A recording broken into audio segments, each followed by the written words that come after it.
Hello, everyone, and welcome to another episode of Trek Canon Bootleg Edition. So, I wanted to talk about something that not too many people talk about in the Star Trek realm.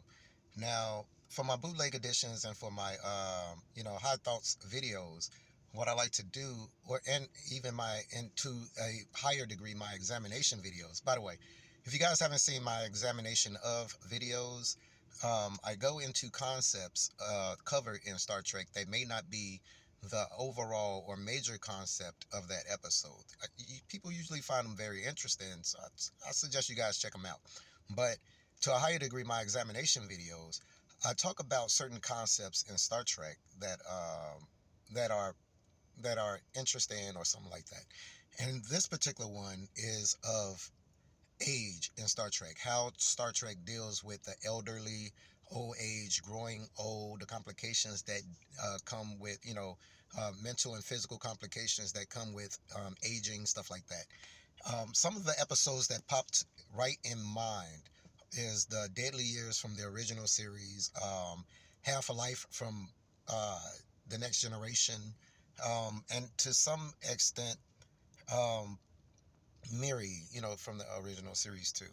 So I know there are a couple of three other episodes that talk about that, but like I said in my bootleg videos and all that kind of stuff, we go from memories. I don't have no notes, man. I don't have no notes. Anyway, so if we think about the episode Half a Life, for instance, from the Next Generation, in Half a Life,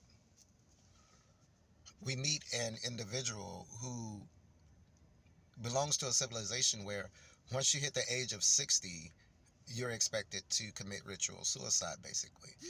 They consider oh, well, all right. They consider their elderly to be, unable to contribute once you hit that age.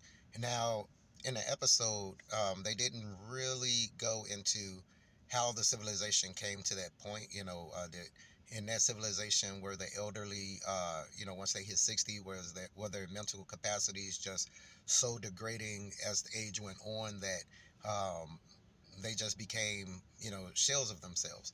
Now, Star Trek always goes, like I said, goes into concepts and things like that when it comes to society and all that kind of things.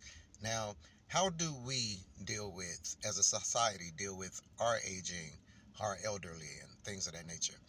Well, in the United States, the culture is to put them, say, in homes or in care facilities, things of that nature, if you have the ability to do so. Most people who don't have the ability to do so take care of their parents at home. Now, um, I take care of my mother at home. Now, I have the ability to put her in those facilities, but I don't think that that is something I choose to do it at home because this is the person who raised and took care of me, changed my diapers. So I consider it only an honor to do the same thing for her. Now, in Half of Life, uh, as we were talking about, they go into, well, can a person contribute to society after after a set age? Is it ethical to blanket, hey, once everybody hit this age, you become useless, and therefore you become useless, non-productive, according to the metrics that we use for production and being productive in our society. So, for instance, um, like an elderly person, say on a farm, there's things that they physically will not be able to do. They will not be able to move barrels of hay. They may not be able to ride a horse and herd cattle and do things like that. They may not have the mental capacity sometimes, all right, to be able to remember, say, where they left tools or which feed is for which animal or for which plant or for whatever, or, if it's harvest time, all those types of things, for example. But in most other situations, people who are physically incapable of contributing to a task by far can contribute their experience or their mental abilities to the task. So, in the episode The Deadly Years, for instance, in the original series, uh, because of a virus, because of basically something that happened out for people who haven't seen it, ain't gonna really, you know. But if I slip up and get some spoilers, y'all know how I roll. But in the daily years, for instance, several members of the crew started aging rapidly, and one of them even dies. And the thing is that um, in that particular episode, there was a young lady who, at first, really wasn't attracted to Captain Kirk. She eventually started being attracted to him because she liked older men. Okay, so in that episode, they were relieved of duty because it was assumed that because of their ailing, their oncoming, their onsetting mental instabilities and and handicaps of things of that nature and physical shortcomings, that they weren't able to successfully contribute to captaining the ship.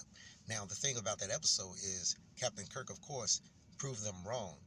The elderly can contribute. All right. So, in effect, what does Star Trek say about the aging?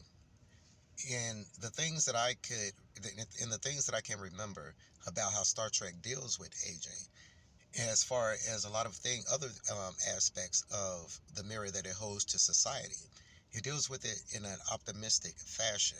It deals with it on an individual basis and not applying a blanket mentality, and then showcasing why applying a blanket mentality to things isn't necessarily the best thing to do. And a lot of people, and I bring this quote up again because this quote is so important in Star Trek mythology: the good of the many outweighs the needs of the few or the one.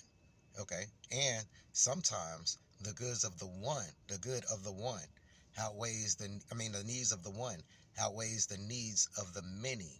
All right? So a lot of people forget the counter quote to that quote. They only quote half of it. The goods of the many outweigh the needs of the few or the one. But that's incomplete. All right? And if for anybody who watched that movie where a lot of people like to inaccurately mis to inaccurately quote that, the understand that that's only 50% of the quote. All right, there is another part that balances it. All right, and if you was to just focus on one or the other, all right, then you will have a misconception of the point of what Star Trek is trying to make. All right, everybody has a need, all right? Whether you are the elderly, whether you are handicapped, whether you are deficient, okay? Whether you're male or female, everyone has a need, all right? And it is determining individually how that need should be prioritized, all right? Sometimes it's for the needs of the many, sometimes it's for the needs of the one. But in each case, they are both used for the betterment and advancement of the culture and of that society, ultimately, all right?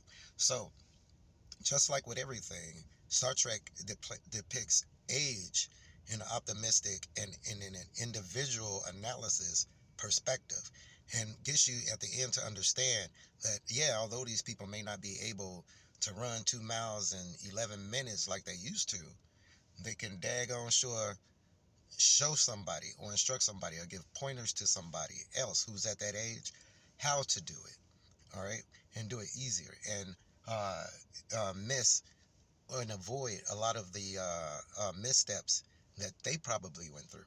So, in essence, their experience, and experience is by far one of the best ways. I mean, the best things to have. All right. So, well, wisdom. But ain't gonna get into all that right now. But anyway, thank you guys for watching this short bootleg video. I guess I call it a hot thoughts about how Star Trek perceives age in its canon. Let me know what you guys think. If if what perspective you guys might have, any good thoughts you guys might have on that, and leave it in the comments. I love talking about stuff in the comments. So please subscribe if you haven't. Ring the bell for any future content. And as always, peace, recycle, and say the whales. You guys be cool.